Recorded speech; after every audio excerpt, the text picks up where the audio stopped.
Welcome to iDream media. So జనరల్‌గా BP, high blood pressure అంటే ఎంత వాల్యూస్ ఉంటే మనం దాన్ని హై బ్లడ్ ప్రెషర్ అంటాము. ఎందుకు చాలా మందిలో ఈ బ్లడ్ ప్రెషర్ అనేది ఉంది. సో ఇది ఎప్పుడు డేంజరు? కాంప్లికేషన్స్ ఏమొస్తాయి హై బ్లడ్ ప్రెషర్ ఉంటే? సో మందులతో మనం దీన్ని పూర్తిగా తగ్గించుకోవచ్చా? పూర్తి వివరాలు తెలుసుకుందాం. మనతో పాటు ప్రముఖ న్యూరో సర్జన్ డాక్టర్ శ్రీనివాస్ ముక్కామల ఉన్నారు from Medicover hospital Chandanagar. Doctor గారు నమస్తే అండి. నమస్కారం. హై బ్లడ్ ప్రెషర్ చాలా మందికుంది. ఎందుకు డాక్టర్ గారు? మన జీన్స్‌లో ఉండొచ్చు. హ్మ్. ఫ్యామిలీ హిస్టరీ ఉండొచ్చు. అది గాక అన్నిటికన్నా మెయిన్ ఈ మధ్య మన జీవితంలో స్ట్రెస్. హ్మ్. వేగంగా పరిగెత్తున్నాము, వేగంగా పని చేస్తున్నాము. ఇదివరకి ప్రశాంతంగా పల్లెల్లో వాతావరణంలో కాకుండా ఎస్పెషల్లీ సిటీస్‌లో హ్మ్. ఇప్పుడు పల్లెల్లో ఒక 25% బీపీ ఉంటే అదే పట్టణాల్లోకొచ్చేసరికి 46% దాకా యంగ్ అడల్ట్స్‌లో బీపీ ఉండే అవకాశం ఎక్కువుంటుంది. స్టాటిస్టిక్స్ పరంగా చూస్తే మన భారతదేశంలో 3,00,00,000 నుంచి 3,50,00,000 బీపీతో బాధపడుతున్నారు. హ్మ్. దీంట్లో ఒక శోచనీయమైన విషయం ఏంటంటే, దాంట్లో 50% మందికి అసలు మాకు బీపీ ఉందని తెలియనే తెలీదు. టెస్ట్ చేసుకుంటే కదా తెలుస్తది. ఎప్పుడు వెళ్ళరు. అది ఎక్కడ బీపీ చూపించుకుంటే మనకు నిజంగా వస్తుందో అన్న ఒక భయం. హ్మ్. సరే, ఒక 50% మందికి తెలిసింది. హ్మ్. ఆ తెలిసిన వాళ్ళలో ఒక 50% అసలు మందులేసుకోరు. అవును డాక్టర్ గారు. వాళ్ళకి అపోహ ఏంటంటే ఒకసారి బీపీ మందులు మొదలుపెడితే ఇంకా డాక్టర్ చుట్టూ తిరగాల్సొస్తుంది. అపోహ ఏముంది డాక్టర్ గారు? అది వాస్తవమేగా? అంటే అన్నిటికన్నా ముందు బీపీ గురించి తెలిస్తే హ్మ్. కొన్ని ప్రత్యామ్నాయ హ్మ్. కా దీంతో హ్మ్. పద్ధతులతో హ్మ్. దాన్ని తగ్గించుకోవచ్చు. ముందే తెలుసుకుంటే. ఎర్లీ స్టేజెస్‌లో తెలుసుకుంటే. ఏంటి? మనమేం తప్పు చేస్తున్నాం? హ్మ్. టైంకి తినట్లేదా? హ్మ్. సరిగ్గినంత సేపు నిద్రపోవటం లేదా? హ్మ్.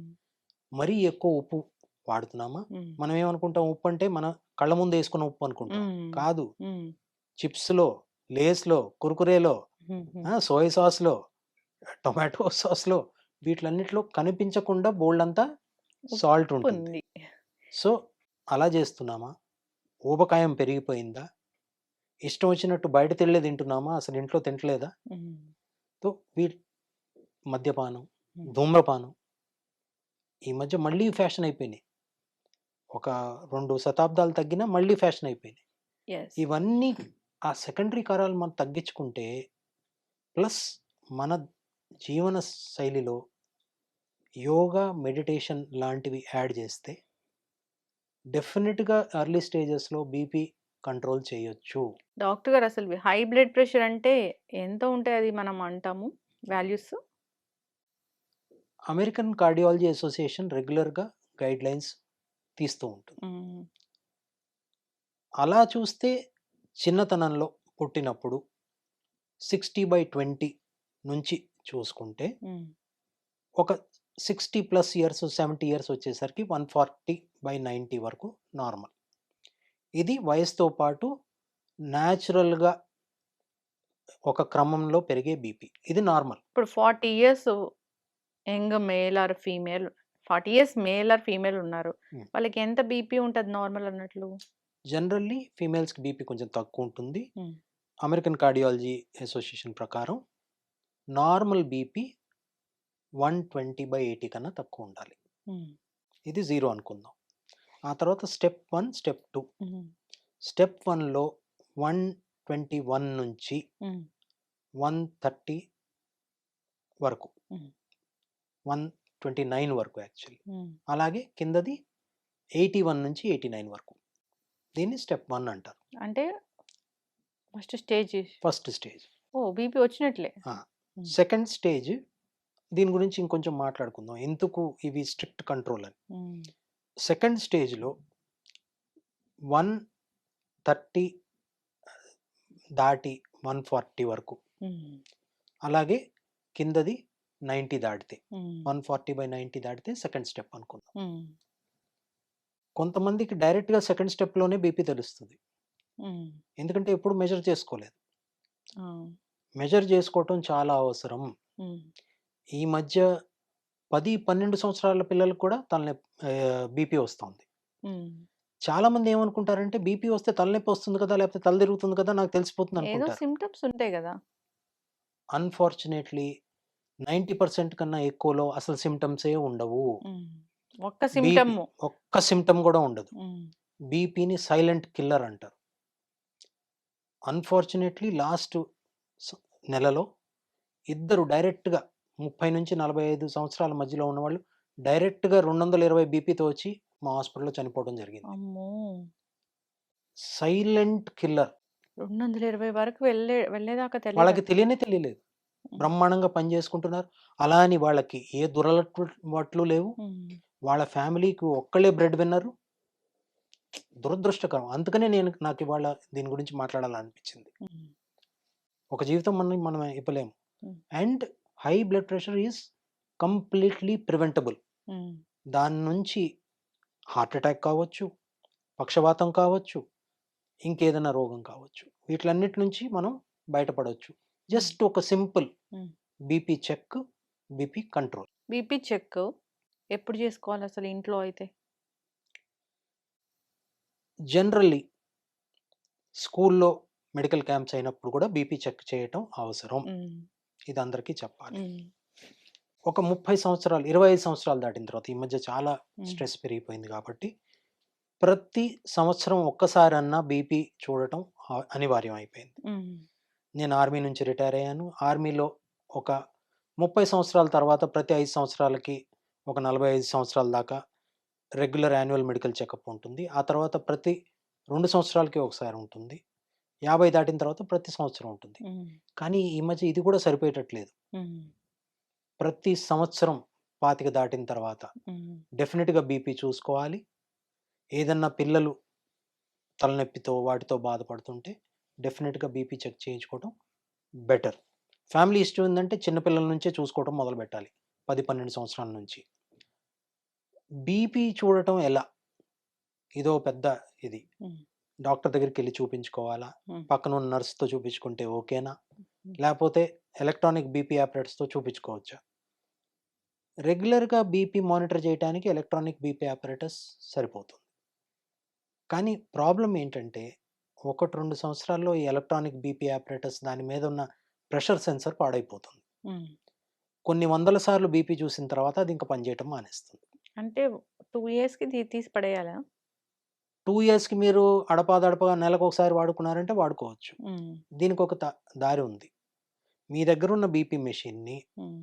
మర్క్యూరీ థర్మామీటర్ అన్నా, హ్మ్. లేకపోతే డిజిటల్ ఈ మధ్య హ్మ్. మెర్క్యూరీ ఫ్రీ డిజిటల్ థర్మామీటర్స్ వస్తున్నాయి. హ్మ్. సో, లేపోతే ఎనరాయిడ్ బారోమీటర్ అంటారు. హ్మ్. వీటితో కాలిబ్రేట్ చేయాలి. ఎట్లా? డాక్టర్ దగ్గరికి తీసుకెళ్ళాలి. హ్మ్. దానికి ఒక మంచి డాక్టర్‌ని పట్టుకోవాలి. హ్మ్. లేపోతే అనుభవం ఉన్న హ్మ్. సిస్టర్ అన్నా పర్వాలేదు. తీసుకెళ్ళి దాంతో మన ఇంట్లో ఉన్న బీపీ మెషిన్‌ని హ్మ్. చెక్ చేయించాలి. అది కరెక్ట్‌గా చూపిస్తుందా? ఓ 5, 10 పాయింట్లు అటు ఇటు అవుతుందా? హ్మ్. అది చెక్ చేసుకోవాలి. హ్మ్. అప్పుడు మీరు కాన్ఫిడెన్స్‌తో ఇంట్లో బీపీ చూసుకోగలరు. మంచి బ్యాటరీస్ ఏస్తే అది అలా కాదు. అది హ్మ్. చూపిచ్చేది కరెక్ట్‌గా చూపిస్తుందా? ఫ్యాక్టరీ నుంచి తయారయ్యి వస్తుంది. హ్మ్. అప్పుడు కరెక్ట్‌గానే చూపిస్తుంది. హ్మ్. అది అలాగే చూపిస్తుందా? ఏదన్నా తప్పయిందా? అన్న అపోహ మన మనసులో ఉండకూడదు. హ్మ్. సో, అప్పుడు అలా చేయటం కరెక్టు. ఎస్పెషల్లీ కొత్తగా బీపీ చూసుకోవాలంటే డెఫినిట్‌గా డాక్టర్ అన్నా, నర్స్ దగ్గరన్నా చూసుకోవడం కరెక్టు. అదే గోల్డ్ స్టాండర్డ్. హ్మ్. ఇదివరకు మెర్క్యూరీ గోల్డ్ స్టాండర్డ్. ఇప్పుడు ఎన్విరాన్మెంటల్ పొల్యూషన్ వస్తుంది కాబట్టి డిజిటల్‌కి, అనరాయిడ్‌కి మారారు. హ్మ్. ఒక మంచి ఐఎస్ఐ మార్క్ ఉన్న బీపీ మెషిన్‌తో హ్మ్. డాక్టర్ అన్నా, నర్స్ అన్నా మీ బీపీ చూడటం కరెక్ట్ హ్మ్. First time. ఆ తర్వాత బీపీ రెగ్యులర్‌గా మానిటర్ చేసుకుంటానికి ఈ ఎలక్ట్రానిక్ బీపీ అపారటస్ తప్పనిసరి. హ్మ్. అవి దాని రోల్ ఎంతో ఉంది. హ్మ్. ఎందుకంటే ప్రతిసారి మనం హాస్పిటల్ ఎళ్ళం. ఇంట్లో చూసుకున్నప్పుడు ఒకసారి చూస్తే 130/85 వస్తది. వెంటనే మళ్ళీ చూస్తే 120/80 వస్తది. మళ్ళీ వెంటనే చూస్తే 117/80 వస్తది. దీంట్లో ఏది కరెక్ట్? ఇప్పుడు మంచి ప్రశ్న అడిగారు. అసలు కరెక్ట్‌గా బీపీ మెజర్ చేయాలంటే హ్మ్. ధమని, హ్మ్. ఆర్టరీలో సెన్సార్ ఏసి డైరెక్ట్‌గా చూడాలి. ఇది హ్మ్.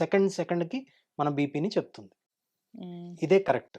కానీ అది ఎవరికీ చేయము. హ్మ్. ఈవెన్ మెర్క్యూరీ మానోమీటర్ అది వాడినా కూడా హ్మ్. ఒక అప్రాక్సిమేషన్ అన్నమాట. సో, డెఫినిట్‌గా మన బీపీ చేంజ్ అవుతూ ఉంటుంది. హ్మ్. కొంతమందికి ఒకసారి బీపీ చూసిన తర్వాత హమ్మ! బాగానే వచ్చిందని ఇంకొంచెం తగ్గుతుంది. హ్మ్. కొంతమందికి అయ్యో! 130 వచ్చిందా ఇంకా ఎక్కువ వస్తుందా అని పెరుగుతుంది. హ్మ్. మన హావభావాలు, మన మెదడేంటి ఒక కోతి లాంటిదనమాట. హ్మ్. ఆ బీపీని పెంచొచ్చు. హ్మ్. ఇలాగే వైట్ కోట్ హైపర్‌టెన్షన్ ఉంది. అవును. కొంతమందికి హాస్పిటల్‌కెళ్ళి డాక్టర్ చూడగానే బీపీ పెరిగిపోతుంది. అవును. సో, ఆహ్, జనరల్లీ ఏం చెప్తామంటే ఇంట్లో ఎలక్ట్రానిక్ బీపీ యాపరేటస్‌తో చూసినప్పుడు ఫస్ట్ ఆఫ్ ఆల్ మీరు కూర్చొనుండాలి. హ్మ్. At least 5 minutes. మన ఆరోగ్యం కోసం ఆ మాత్రమన్నా కూర్చోవాలి. హ్మ్. ఆదరాబాదరాగా చేస్తే ఎక్కువే వస్తది. హ్మ్. సో, మెట్లెక్కొచ్చారు. హ్మ్. డెఫినిట్‌గా ఎక్కువొస్తుంది. హ్మ్. 5 నిమిషాలన్నా కూర్చోవాలి. హ్మ్. కూర్చున్న తర్వాత ఎగ్జాక్ట్‌లీ దాంట్లో చెప్పినట్టు గట్టిగా కట్టాలి. హ్మ్. యూజువల్లీ ఏం చెప్తారు? ఆహ్, ఈ ఎల్బో దగ్గర నుంచి 2 ఫింగర్స్ పైన, హ్మ్. మన ఫింగర్ 2 దూరన 2 ఫింగర్స్ పైన. పైన. హ్మ్. అది మధ్య వేలుకి హ్మ్. డైరెక్ట్‌గా ట్యూబ్ ఉండాలి. ట్యూబ్ ఉండాలి. దాని మీద పిక్చర్ ఉంటుంది. హ్మ్. యారో ఎలక్ట్రానిక్ మార్క్స్ ఉంటాయి. యారో మార్క్స్ ఉంటది. హ్మ్. ప్లస్ మీరు కట్టిన తర్వాత ఒక ఫింగర్ కన్నా ఎక్కువ దూరకూడదు లోపల. హ్మ్. మరీ లూజ్ కట్టారనుకోండి హ్మ్. బీపీ తక్కువుందని హ్యాపీగా హ్మ్. ఉంటారు. హ్మ్. కాదు. హ్మ్. ఎంత గట్టిగా కట్టాలంటే ఒక ఫింగర్ కన్నా ఎక్కువ మనం దూర్చలేం. హ్మ్. మరీ టైట్‌గా గూడా కట్టకూడదు. మరీ టైట్‌గా కడితే మళ్ళీ దాని మూలనే బీపీ పెరిగిపోతుంది. హ్మ్. ఓ 10 సార్లు చూసినా బీపీ పెరిగిపోతుంది. హ్మ్. గాలిలో చేయి పెట్టినా హ్మ్. బీపీ పెరుగుతుంది. రెస్ట్ చేసుకొని హ్మ్. ఒక టేబుల్ పక్కన కూర్చొని చైర్‌లో హ్మ్. 5 నిమిషాలు చూసిన తర్వాత అప్పుడు 3 సార్లు చూసాం. హ్మ్. ఆ 3 సార్లు చూసిన దాంట్లో హ్మ్. 2 రీడింగ్స్ దగ్గర దగ్గరగా ఏదున్నాయో హ్మ్. అదే కరెక్ట్. ఓకే. అది. సో, ఇంట్లో జూసినప్పుడు 130 వచ్చింది. 3 టైమ్స్ చూసినా గాని. 130/85 వచ్చింది. అంటే వాళ్ళకి బీపీ ఉన్నట్లా? ఈ 85 అన్నది చాలా డేంజర్. దీన్ని డయాస్టోలిక్ హైపర్‌టెన్షన్ అంటారు. హ్మ్. ఇప్పుడు గుండె గట్టిగా కొట్టుకున్నప్పుడు ముందు అది కాంట్రాక్ట్ అయినప్పుడు శరీరం మొత్తానికి రక్తాన్ని పంపిస్తుంది. హ్మ్. కాన్ అది రిలాక్స్ అయినప్పుడు తన కోసం బ్లడ్ తీసుకుంటుంది. హ్మ్. ఎంత నిస్వార్థంగా పనిచేస్తుందో చూడండి. హ్మ్.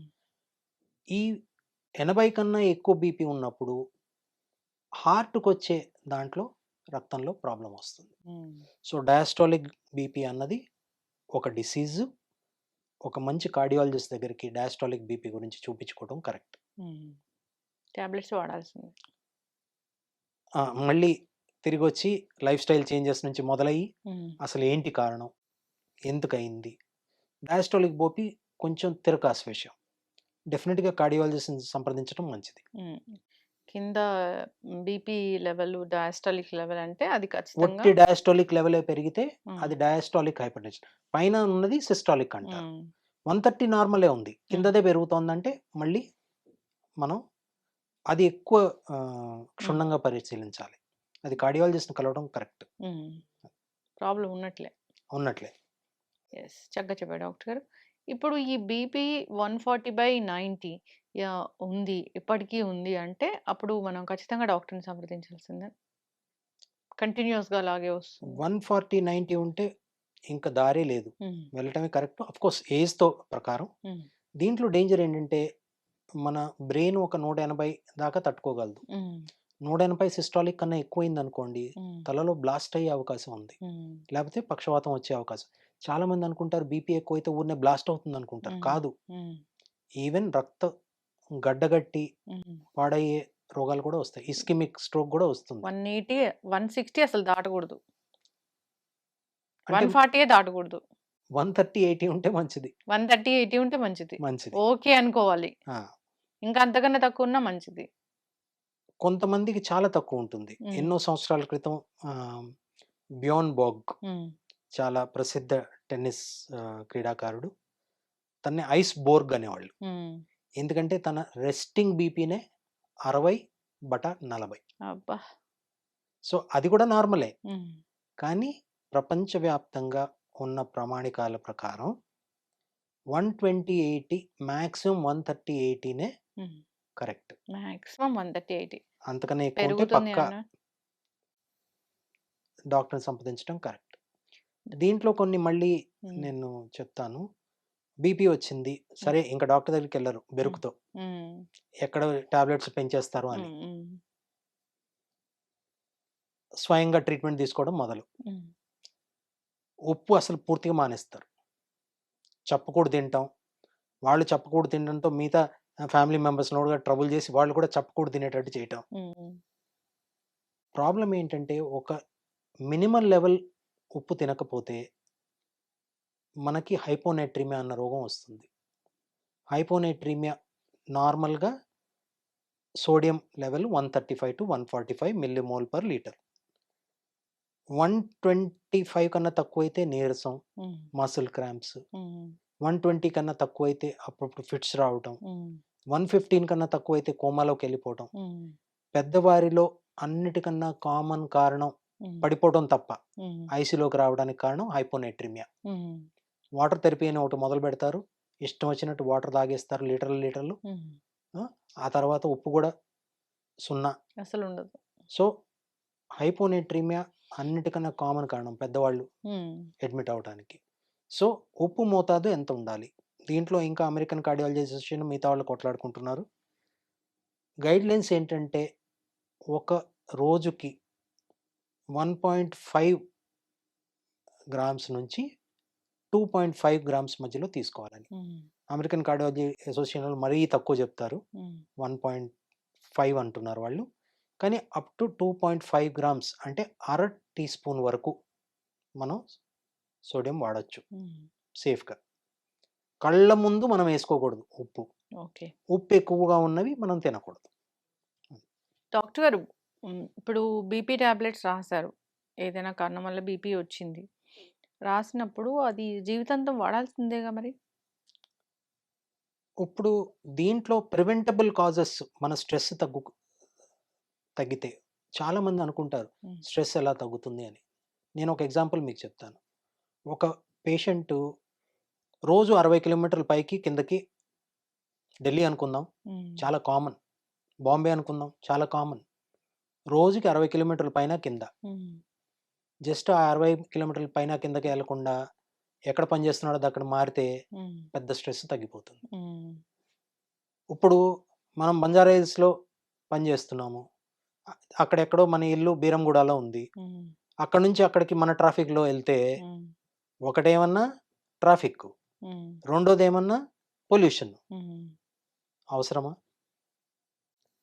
ఇలాంటివి ఆ పేషెంట్‌తో మాట్లాడితేనే మనం ఏమి చేయగలమో అర్థమవుతుంది.